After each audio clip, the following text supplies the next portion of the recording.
I'd like to talk about diagonal. Okay. So we have, horizontal. Horizon is the stability. Okay. And, physics, all the gravity. But when you have a diagonal, you create, your weight definitely, the direction definitely change. Okay? So your weight distribution and your movement you create just by diagonal itself. You talk about movement. Okay? Of course, the direction, the movement too. Right? So here everything is perfect. Perpendicular. Sorry. As soon as you have that, almost like your weight, your gravity disappear, your weight is, then give you that unsubtle. You feel like, of course, the imbalance created. Okay? But a lot of times artists purposefully using this diagonal. Duchamp, the nude consenting staircase, right? Very famous modernist manifesto kind of, right? Talk about movement. But you see the diagonal they use. Okay? Think about yourself. How many times you say, okay, I'm going to do this painting, I'm going to use a diagonal. Okay, to create the weight going to different directions, create movement. How many times are we consciously thinking about that? Historically, you look at classicism, a lot of diagonal being applied in their composition. A lot of times people just say, oh, that's adding more dynamic, right? Oh, yeah. Here you don't have any horizontal line at all.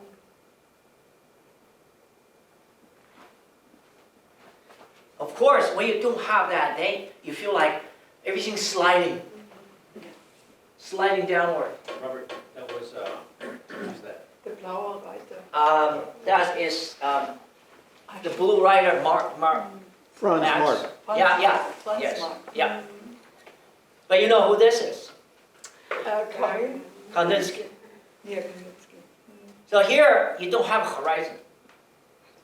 You don't have horizontal lines. So a lot of time when you do, sometimes we may find if you have your cell phone, your camera, you take a snapshot, and all of a sudden you say, oh my gosh, the horizon is tilted. Then you consider that's not acceptable, right? Because it's out of balance. But you see here, all the mountains look like a kind of animal head. Yeah, Long but there. he kept all the mountains parallel to each other, and that's why it's so pretty. It creates something like a Diagonal. Very strong diagonal. Gauguin. Oh, that's a Gauguin. That Yeah. is very unusual. Never seen it one. Really bad. Diagonal. Gabi, kannst du mir das schicken, den Gauguin? Right? So this is definitely a nightmare. Because there's nothing stable. Even the vertical line, you feel like it's not stable because there's a lot of incorrection or exaggeration of the linear perspective in here. Okay, so Judy, don't worry about your line is not right. The famous artists will do the same thing. But that's their intent or purpose. Give you that unsettling feeling.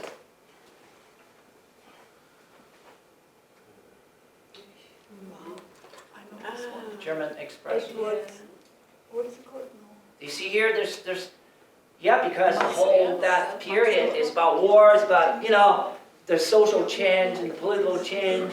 Everything's unsettling and, Not Max Ernst. That's Matisse. Monet. Matisse, yeah. But Matisse, this is such sharp contrast because you see the vertical lines, that's your stability, right? And then you have the stag. Yeah, like your grid. Diagonal, diagonal, diagonal.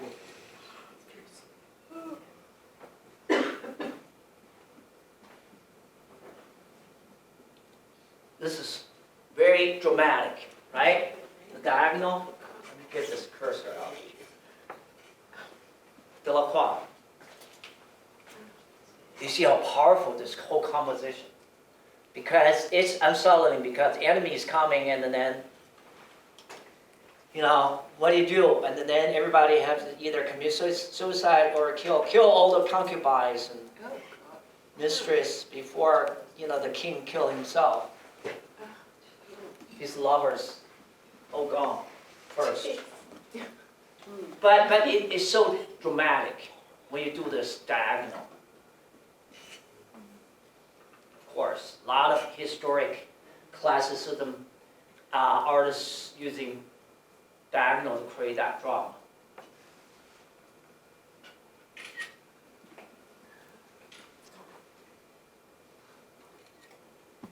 Beautiful color, right?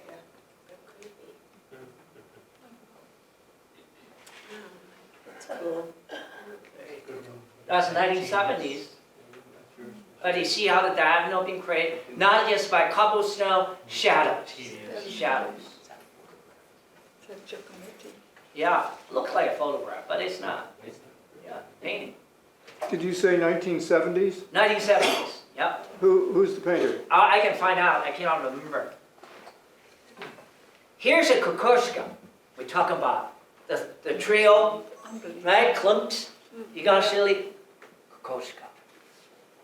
Very powerful, but you see here it's like floating. It's basically like a floating image. Okay?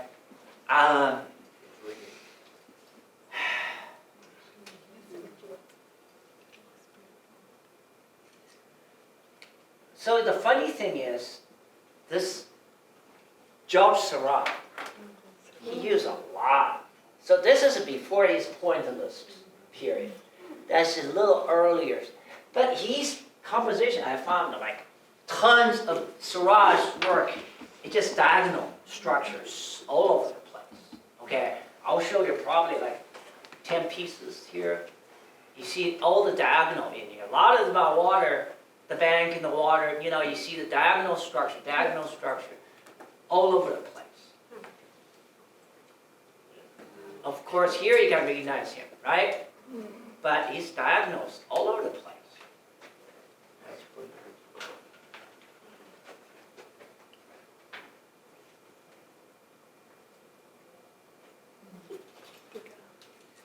Diagonal, open composition, zone 3. He did everything. He did everything. Yeah. Degas did a lot of very interesting, thing, just like, the composition is crazy. Oh, yeah. That's right. Open composition, diagonal, you see the whole structure is diagonal. Right? So give you the, you look at the balance, you see the weight, you feel like everything, you know, the weight definitely is not your usual stability. No. Paul says no. Diagonal. But a lot of, you see here, there's a horizontal, there's vertical. So diagonal a lot of times as contrast with the parallels, with the perpendiculars.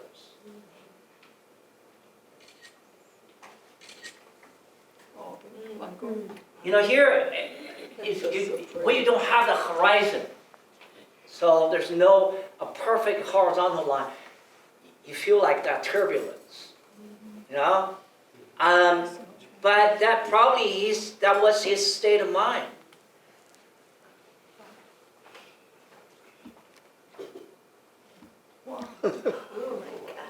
That, you know, this is 1980. You know, the postmodernist.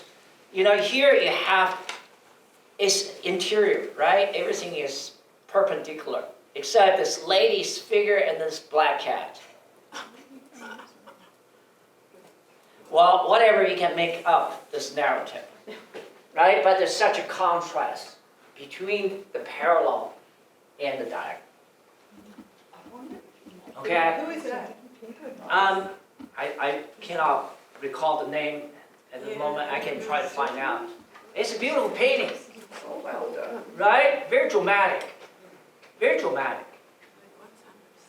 the interior and everything. Super- So when you look at it, Yeah. the movement and the stillness as a contrast, because the parallel contrasts the diagonal.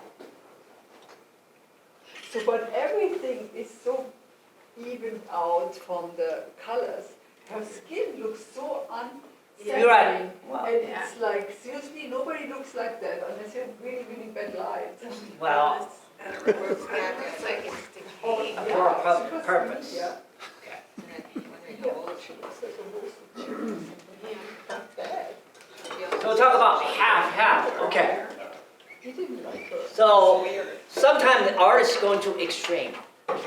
To have almost like one side is overwhelming heavy and one side is nothing. But that have to do with, I would say, there's something have to do with the rhythmic relationship or rhythmic contrast. Because a lot of times rhythm is another one of those principles. So far we're talking about movements, of course balance, imbalance, eye direction. So these are all kind of interconnected with this weight distribution balance. So rhythm is another thing, how we interpret, okay? So like here I pretty evenly stretched, even though you have slightly different spacings, different length of your image, yes. Does this have to do with half and half? Yeah, we're gonna get there. Yeah, yes, half, And here you have a little bit more dynamic rhythm, right? And then, here you have a kind of a near half. So the Chinese compositional theory, they always say, when you have a dense area, like a lot thing going on rhythmically, you want to be so tight that you cannot poke a needle through. And then, same time you have a loose area. You will be so loose you can ride a horse. That's what the old Chinese compositional theory, when I talk about Chinese painting, I always use that as example how they. So rhythmically, here we call a rhythmic contrast. Because a lot of times we don't think about it. Here it's like, bum, bum. That's it, right? So a lot of times compositionally, you go back, way back, you look at here, basically half. I just put a line, right? So the other half is just landscape, all your figures up on this side. However, the lady, the nude, is kind of a point in a different direction. So you do have some weight going to that direction, but you see how the intensity, all the imagery is on one side only. So is that extreme? Probably not. A lot of people using that, but there are still a lot of people using it. You look at it, you do the research, you look at a historic. Gauguin, right?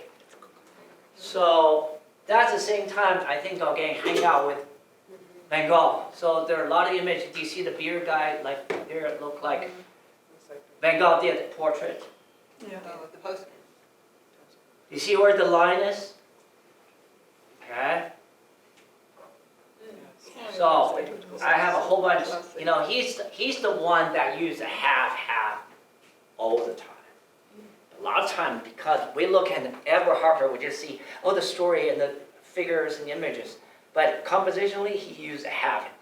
Everything's on one side. The other side is almost empty. This is a beautiful piece, right? Oh my gosh, I want to find a place We like wanted that. to show them to us, though. Yeah, so beautiful. So quiet. That's how you want to find a place, hang out after a hard day of work. Right? Do you see half?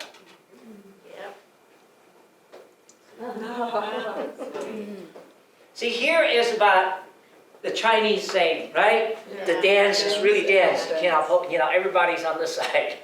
The other side, there's nothing. But eye direction too. So you can shift your weight in the way You know, the other painting, the one we just showed, that is probably very few examples. There are a lot of people in his painting. A lot of times just one or two. Very poetic. Yeah, but he really cut off her legs now. Seriously? Well, yeah, here we go. That's the painting. Yeah, here we go. Yeah, no legs. So Yeah. if Tom would take a picture of me, You're right. Yeah, that Legs. considered as a failure. How you love the Legs. I would feet say cut off. So Robert, Yeah. what do you gain by having open composition like that? Well, it's okay. So so heavy. psychologically, you know, just like a human, how our behavior, right? So if you put this figure in the middle, you know, you feel like this figure is grounded, balanced, right? So, but when you put on one side, the other side totally empty. A lot of his works are like that. There's a lot of certain way, when we interpret it, there's certain loneliness, you know, sentimentality, right? But you have to understand that era, that Great Depression, that period. And you look at artists, there are a lot of times they don't feel like they belong to the society, they're not being accepted. So a lot of his work is strong, it's kind of manifesto about how his outlook about the society, about the era, how he, you know, personality, it reflected in there. If you put this figure right in the middle, you have a complete body, the painting will be different, right? So, but one thing I like him, you know, there are a lot of American masters, a lot of times we pay a lot of attention to their color usage, to their image creation, you know, how they, technique. But we totally not looking deeply into their intent, the way they say things, right? The way they're making a statement. It's about what they do, it's about how they do it, how they say it. And a lot of times you do feel you can connect with that kind of a certain sadness.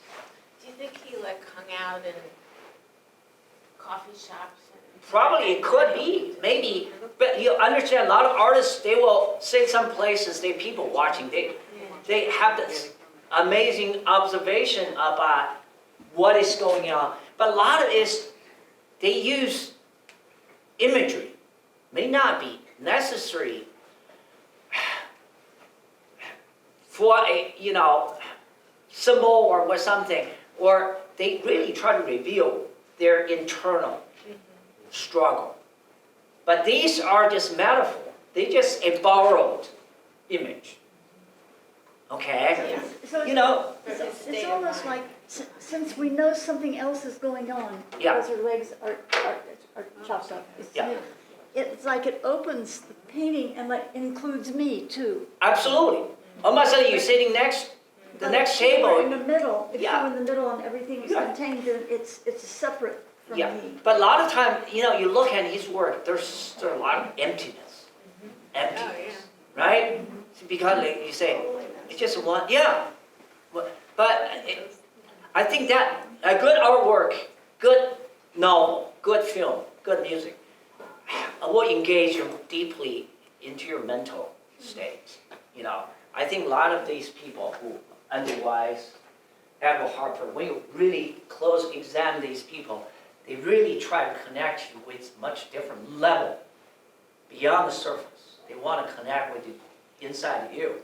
So do you think he deliberately clutters this painting, which I find kind of, if somebody would show me this picture, I would say, It's a terrible composition. I would say, maybe you get rid of this because I cannot even make out what it is. Yeah. And then why is this food the same size of a head?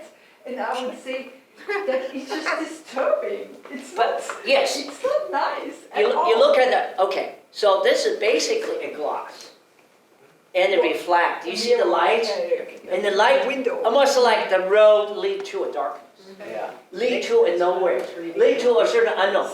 But you, how, okay, when we look at our work, how we're decoding the image. right? Because artists definitely encoded a lot of things into there. Sometimes obvious, sometimes very subtle. But the artist's job is really tell you exactly what happened. And you know, good artwork is really evoke that your own kind of put you're there. You're part of it. Every time I watch a movie, sometimes you feel like, oh my gosh, you know, I'm in there. But if we decode every part, right? Where the chairs were, those furnitures there. The shape of her hat. Right. Where is that? Where the feet is now? Where are the flowers behind her? You know, rather than put on the table. Go to a restaurant, you see flowers on the table. But it's behind her. Right? And her dress looked like winter because the radiator's there. Why purposeful there? It's not because it's there. No. Those time people don't take pictures and then paint it. They purposely put element in there for their intent. Okay? So a lot of time, well, sometimes, you know, of course people say, oh, Robert, that's just your interpretation. Yes, but you know, good artwork really just opened up, let people to have your own. So, quick Connect with your question. life, yes. Is that flowers or is it like fruit? It doesn't, Does it matter? I guess? it doesn't really matter, It but doesn't matter. that's very colorful, that, but It's not. it's with in the her. bag. It's not with her. And then I feel like that makes a triangle too. There's lots of triangles. Yes, Yeah, that's what we talk about diagonal, My special. you know. Yes. You were espresso, There's exactly. nobody else around me. But it's, you know, all his work is, it's like In you. a poetry, you can read into it, and more and more and more. Well, this is- Another one, well, this is much better. Right? So I'm sad. you know, well, this one is different, there's a nude body, but here look like, you know, apartment building in somewhere in New York City, Manhattan, Paris. right? Maybe Arthur in the area can relate. Yeah. Or You mean to the Angelica. girl?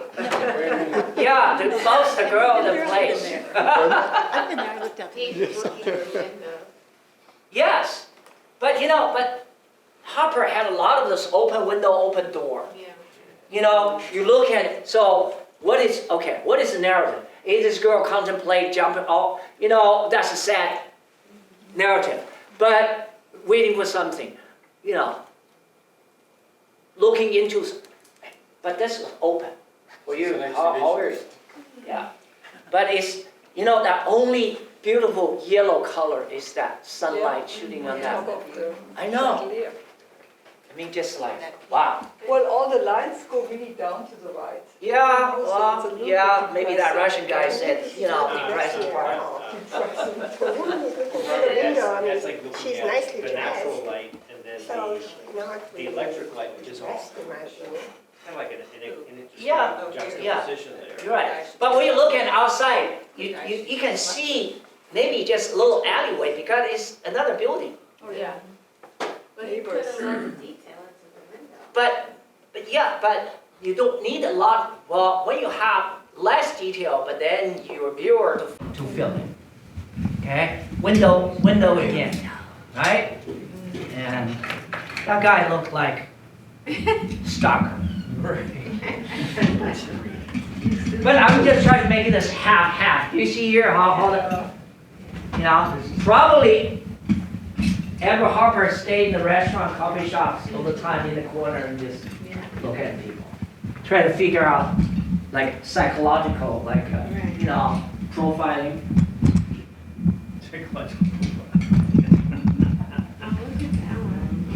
You see here, you know, a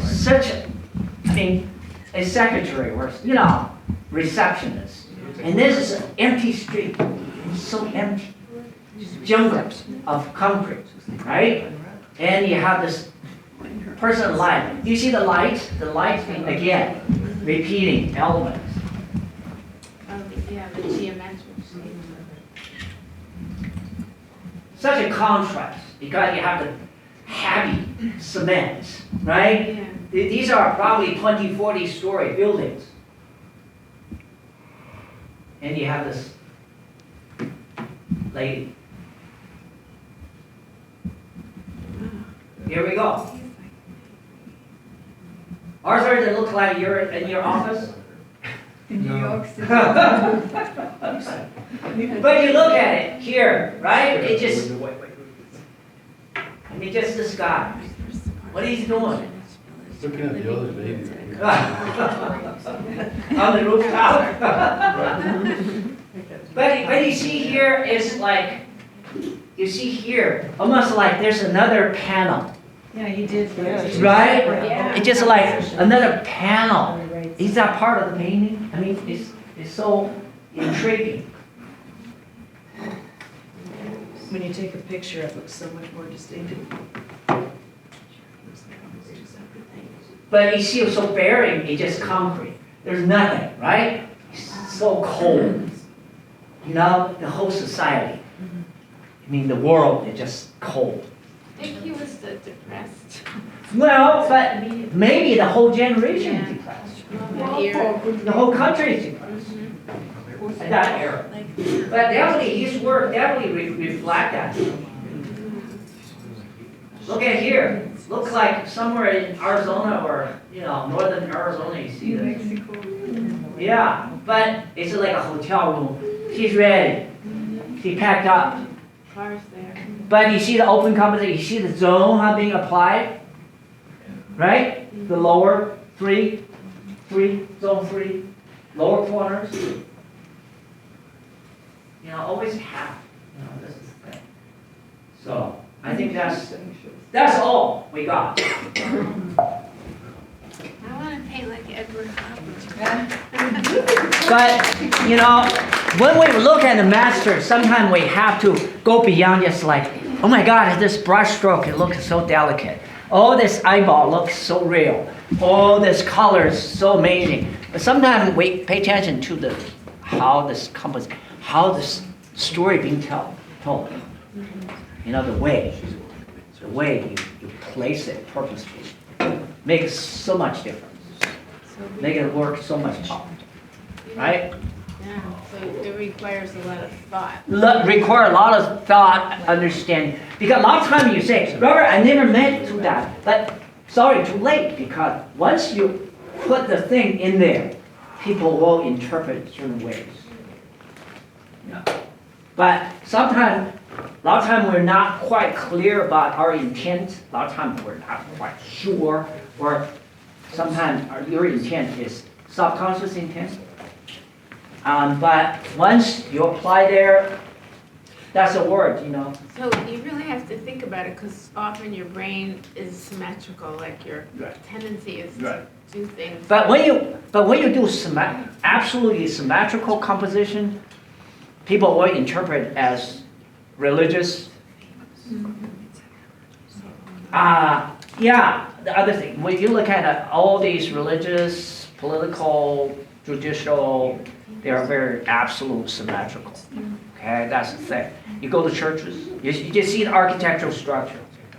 Absolute symmetry has meaning already attached to it. So when you apply symmetry, people will interpret that way, regardless.